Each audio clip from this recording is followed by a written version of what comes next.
Kapayapaan at kalikasan naman ang inilunsad ng Rizal Police Provincial Office na nagsimula sa bayan ng Taytay at nagtapos sa bayan ng Pililla.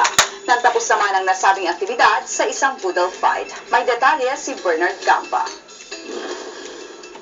Naglunsad ng tadya para sa kalusugan, kapayapaan at kalikasan ang Rizal Police Provincial Office.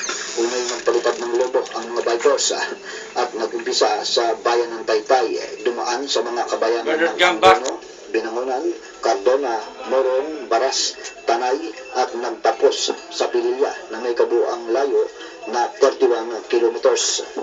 Ang mga lumahok ay ang Regional Staff Bikers ni General Albano, Rizal PPO Bikers ni Colonel Balba, Antipolo City Police Bikers, Philippine Army Bikers, mga sibilyan at ang mga pulis ng 12 bayan ng Rizal.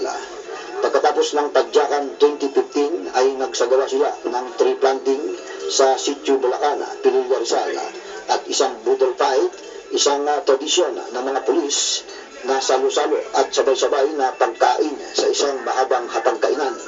Binati rin ni Albano ang lahat ng lumahok.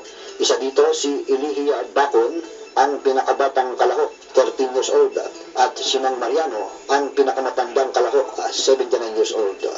Mula sa lalawigan ng Rizal, kasama sina Hil Alino, Bong Insyong at Edna Martinez. Bernard Gamba, Eagle News. At yan ang mga balitang tinutukan ng ating mga Agila correspondent mula sa iba't ibang sulok ng Pilipinas. Ang Agila Probinsya ay mapapanood din ng live sa www.eaglenews.ph mula Lunes hanggang Biyernes sa ganap na alas 5:30 hanggang alas 6 ng gabi. At kung may nais kayong i-report sa inyong probinsya, maaari